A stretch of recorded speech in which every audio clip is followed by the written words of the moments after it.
Pas le peuple rwandais qui fait pleurer le peuple congolais. C'est celui qui a signé ce pacte avec des gens rwandais qui fait pleurer, ce n'est pas le peuple rwandais. C'est là la différence entre votre raisonnement et le mien. Par contre, celui-là qui a eu la méchanceté de vendre notre pays, il est là. Les gens qui savent plus que moi le connaissent, ou les connaissent. Il est tranquille. Pourquoi on accable les musiciens alors que lui, il est là, il est tranquille? Bonjour Paul, bonjour les amis. Je suis vraiment heureux d'être là. Je vous remercie de m'accorder votre temps.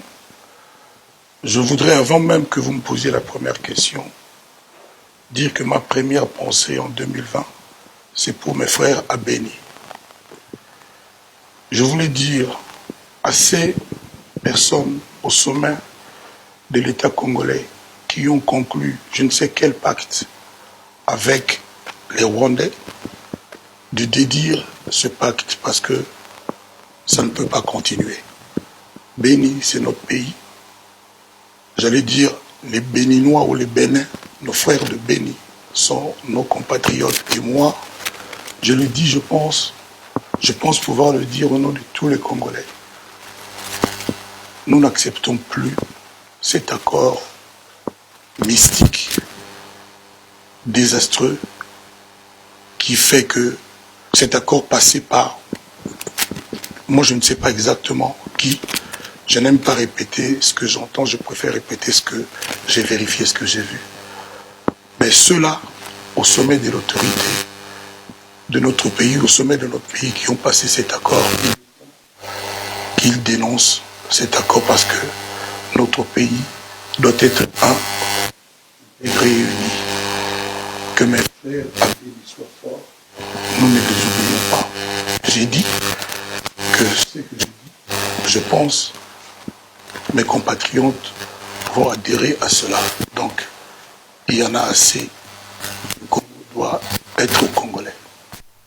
C'est un message fort de Koffi Olomidé adressé aux Béninois, au peuple de Béni.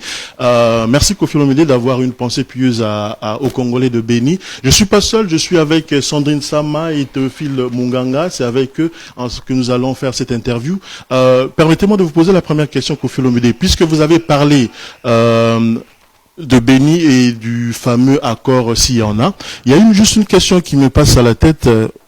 2019, vous avez eu une audience avec le président de la République, Félix-Antoine Tshisekedi.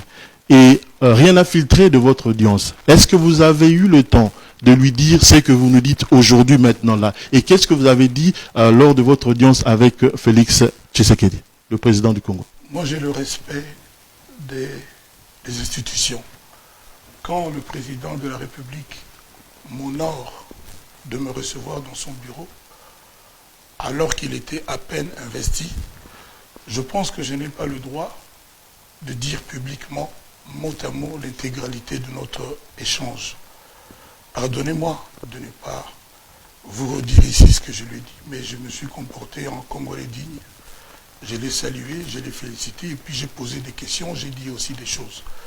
Mais permettez-moi, et les gens qui nous suivent comprendront que je ne puisse pas, par respect à notre président de la République, de dire publiquement, surtout sur ma page Facebook, le contenu de notre échange. Mais c'était utile.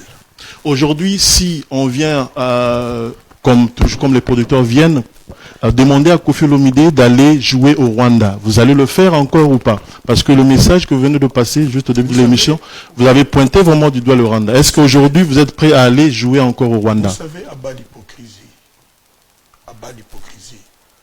Nous, le peuple congolais, nous ne sommes pas les ennemis de nos frères en Afrique. Ce n'est pas nous. Ce sont ces gens-là, ces pseudo-autorités qui sont au sommet de l'État. Beaucoup de gens savent beaucoup plus que moi. Les Eric, Moulalou, ceux qui sont ici, j'oublie des noms. Eux, ils savent plus que moi. Mais c'est à eux de régler cette affaire. Nous ne sommes pas, nous, peuple congolais, nous ne sommes pas les ennemis des Ougandais. Nous, on ne les insulte pas, eux ne nous insultent pas. Mais on ne peut pas nous vendre comme ça. On ne peut pas nous traiter comme des brebis, des gens qui n'ont pas de parole et qu'on dispose de nos vies de cette façon-là. Qu'est-ce que je veux dire par là? Vous savez, tous les jours, demandez à ceux qui habitent à Goma, hein, le long de notre frontière avec le Rwanda, il y a des Congolais qui vont et qui viennent, qui travaillent là-bas. Vous n'allez pas me dire aujourd'hui ici que ces gens-là n'aillent plus au Rwanda travailler. Déjà, ils n'ont pas de boulot dans notre pays pour des raisons dont on pourrait parler ici. Donc, on ne peut pas leur dire. Il ne faut pas qu'on accable les gens comme moi parce que je suis chanteur. J'ai dit une phrase. Admettons que nous ne faisons plus la musique. Parce que quand on nous dit de ne pas chanter à Londres, à Paris, tout ça, c'est rien. On peut dire carrément que la musique au Congo n'existe plus. Est-ce que la situation à Béni sera réglée le jour où on dira qu'il n'y a plus de musique au Congo? Parce qu'on peut nous dire même à Kinshasa qu'on ne chante plus, même à Brazzaville, donc il n'y a plus de musique. Point très, fini, on n'a plus de musique. Alors qu'est-ce qui va se passer les jours d'après? Mais ma question était de savoir si Kofi est... Non. Moi, je ne suis pas hypocrite. Ouais. Je dis encore une fois, l'affaire de Béni, l'affaire de notre pays, des rapports de notre pays avec le Rwanda, ce n'est pas lié à la musique. Moi, je suis musicien, je suis chanteur. C'est mon métier.